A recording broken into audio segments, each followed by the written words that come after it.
Tom ചാക്കോയെ വ്യാസപരിശോധനയ്ക്കായി ഇറക്കുന്നു. അതിലേക്ക് തത്സമയം. Ernakulam north police സ്റ്റേഷനിൽ രാവിലെ നോട്ടീസിൻ്റെ ഭാഗമായി ഹാജരായ ഷൈൻ ടോം ചാക്കോ മണിക്കൂറുകൾ നീണ്ട ചോദ്യം ചെയ്യലിന് ശേഷം ഇതാ അറസ്റ്റിലാകുന്നു. അറസ്റ്റിലായ ശേഷം രാസപരിശോധനയ്ക്കായി ഇപ്പോൾ ഷൈൻ ടോം ചാക്കോയെ നോർത്ത് പോലീസ് സ്റ്റേഷനിൽ നിന്നും പുറത്തേക്ക് കൊണ്ടുവരികയാണ്. രാസലഹരി ഉപയോഗിച്ചിട്ടുണ്ടോ, അതായത് മുടി, നഖം, സ്രവങ്ങൾ, രക്തം എന്നിവയിൽ നിന്ന് ദിവസങ്ങൾ കഴിഞ്ഞാൽ പോലും മയക്കുമരുന്നിൻ്റെ ഉപയോഗം സംബന്ധിച്ച തെളിവുകൾ ശേഖരിക്കാനാകും.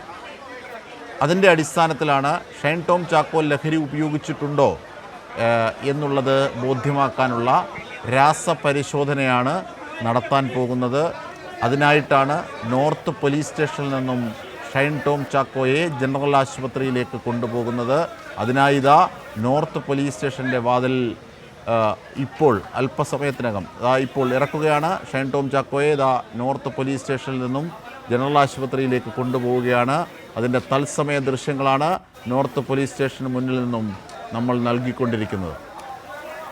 NDPC വകുപ്പ് പ്രകാരം, ആക്ട് പ്രകാരം 27, 29 വകുപ്പുകൾ ഷൈൻ ടോം ചാക്കോയ്ക്ക് മേൽ നിലനിൽക്കുമെന്നതിൻ്റെ പ്രാഥമിക തെളിവുകളാണ് പോലീസിന് ലഭിച്ചിരിക്കുന്നത്. ചോദ്യം ചെയ്യലിൽ പോലീസ് വിളിക്കുന്നതിന് മുമ്പ് തന്നെ ഇതുമായി ബന്ധപ്പെട്ട രേഖകൾ, വഴിയാത്രകൾ, പരിശോധനകൾ, സാമ്പത്തിക ഇടപാടുകൾ, ഡ്രഗ് ഡീലർ സജീറുമായുള്ള ബന്ധം, ഇത് സംബന്ധിച്ചുള്ള വ്യക്തമായ തെളിവുകൾ പോലീസിന് ലഭിച്ചിരുന്നു. അതിൻ്റെ അടിസ്ഥാനത്തിലാണ് പോലീസ് 32 ചോദ്യങ്ങൾ ഉൾപ്പെടുത്തിയ ചോദ്യാവലി തയ്യാറാക്കി നോട്ടീസ് നൽകി ഷൈൻ ടോം ചാക്കോയെ വിളിച്ചു വരുത്തിയത്. എന്നാൽ വിളിച്ചു വരുത്തി ഈ തെളിവുകൾ, പോലീസിൻ്റെ പക്കലുള്ള തെളിവുകളുടെ അടിസ്ഥാനത്തിലുള്ള ഈ 32 ചോദ്യങ്ങളിൽ വൈരുദ്ധ്യങ്ങൾ നിറഞ്ഞ മൊഴികൾ കൊണ്ട് ഷൈൻ ടോം ചാക്കോയെ പോലീസ് വീഴ്ത്തുകയായിരുന്നു.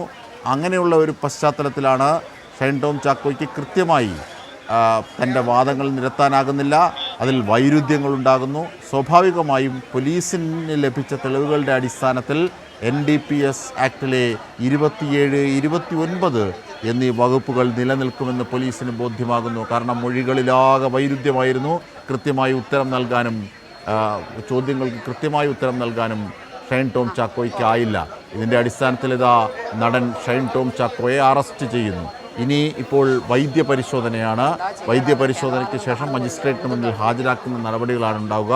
അത് ഒരുപക്ഷെ 24 മണിക്കൂറിനുള്ളിലാണ്, ഇന്ന് തന്നെ ഉണ്ടാകാനുള്ള സാധ്യതയാണ്. അതുകൊണ്ട് കൂടുതലും കൽപ്പിക്കപ്പെടുന്നത്. എന്തായാലും വിവരങ്ങളുമായി അർച്ചന കൂടി ചേരുന്നു. അർച്ചന, രാസലഹരി ഉപയോഗിച്ചിട്ടുണ്ടോ? അത് ചോദ്യങ്ങളിൽ ഉപയോഗിച്ചിട്ടില്ല എന്നാണ് പറയുന്നത്. പക്ഷേ ഉപയോഗിച്ചതിനും അതിന് മേലുള്ള ഗൂഢാലോചന നടത്തിയതിനുമൊക്കെയുള്ള തെളിവുകൾ പോലീസിൻ്റെ പക്കലുണ്ട്. ഇങ്ങനെ ഒരു സാഹചര്യത്തിലാണ് ഈ ക്യാമറ കൃത്യമല്ല, അവിടേക്ക് ഫോക്കസ് ചെയ്യും അർച്ചന. അതായത് എന്തായിരുന്നാലും തിരക്കുണ്ടെന്നറിയാം, എങ്കിൽ പോലും എന്തായാലും ആ നോർത്ത് പോലീസ് സ്റ്റേഷൻ്റെ വാതിലിൽ നിന്നുള്ള തത്സമയ ദൃശ്യങ്ങളാണ് നാം കാണുന്നത്. ഷൈൻ ടോം ചാക്കോ അല്പസമയത്തിനകം രാസപരിശോധനയ്ക്കായി പുറത്തിറങ്ങും. അർച്ചന, എന്തൊക്കെ വിവരങ്ങൾ? അർച്ചന, അല്പസമയത്തിനുള്ളിൽ തന്നെ ഇപ്പോൾ രാസപരിശോധനയ്ക്കായി, വൈദ്യപരിശോധനയ്ക്കായി ഷൈൻ ടോം ചാക്കോയെ എറണാകുളം ജനറൽ ആശുപത്രിയിലേക്ക് കൊണ്ടുപോകും. അല്പസമയത്തിനുള്ളിൽ തന്നെ അദ്ദേഹം പുറത്തേക്ക് ഇറങ്ങും. നിലവിൽ വിശദമായ ചോദ്യം ചെയ്യലിന് ശേഷമാണ് ഇപ്പോൾ ഷൈൻ ടോം ചാക്കോയെ പുറത്തേക്ക് ഇറക്കുന്നത്. ഏകദേശം 3 മണിക്കൂർ ഈ ചോദ്യം ചെയ്യൽ പിന്നിട്ടിരിക്കുന്നു. ഈ ചോദ്യം ചെയ്യലിലാണ് ഷൈൻ ടോം ചാക്കോവിനെ കൃത്യമായി കുരുക്കിയത്. എല്ലാത്തിൽ നിന്നും ആദ്യഘട്ടത്തിൽ ഒഴിഞ്ഞു മാറിയ ഷൈൻ ടോം ചാക്കോ താൻ രാസലഹരിയുമായി ബന്ധപ്പെട്ട യാതൊരു ഇടപാടും ഉപയോഗിച്ചിട്ടില്ലായിരുന്നൊക്കെ ഇപ്പോൾ ഇതാ ഷൈൻ ടോം ചാക്കോയെ വൈദ്യപരിശോധനയ്ക്കായി പുറത്തേക്ക് ഇറക്കിയിരുന്നു. ഇപ്പോൾ ഷൈൻ ടോം ചാക്കോയെ പുറത്തേക്ക് ഇറക്കി ജനറൽ ആശുപത്രിയിലേക്ക് വൈദ്യപരിശോധനയ്ക്കായി കൊണ്ടുപോവുകയാണ്.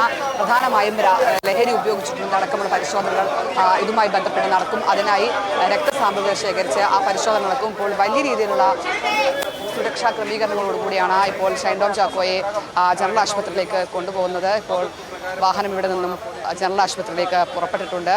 പ്രധാനമായും രാസലഹരി ഉപയോഗിച്ചിട്ടുണ്ടോ തുടങ്ങിയ കാര്യങ്ങളാണ് പരിശോധിക്കുക. ഇതിനായി രക്തസാമ്പിളുകൾ പരിശോധിക്കും. ഇതുകൂടാതെ തന്നെ DNA പരിശോധനയ്ക്കായി അദ്ദേഹത്തിൻ്റെ മുടി ഇത്തരത്തിൽ അത് ശേഖരിക്കും. എന്തായാലും വലിയ രീതിയിലുള്ള രാസലഹരിയുടെ ഉപയോഗം നടന്നിട്ടുണ്ടോ എന്നടക്കമുള്ള കാര്യങ്ങളാണ് പോലീസ് പ്രധാനമായും പരിശോധിക്കുന്നത്. ഏകദേശം 3 മണിക്കൂർ ഈ ചോദ്യം ചെയ്യൽ പിന്നിട്ട ശേഷമാണ് ഇപ്പോൾ എറണാകുളം ജനറൽ ആശുപത്രിയിലേക്ക് വൈദ്യപരിശോധനയ്ക്കായി കൊണ്ടുപോയിരിക്കുന്നത്. എന്തായാലും ഷൈൻ ടോം ചാക്കോയെ കുരുക്കിയത് കൃത്യമായി പോലീസിൻ്റെ ചോദ്യം ചെയ്യൽ തന്നെയാണ്. അതായത് 32 ചോദ്യങ്ങളടങ്ങിയ ചോദ്യങ്ങളാണ് പ്രധാനമായും പോലീസ് തയ്യാറാക്കിയിരിക്കുന്നത്.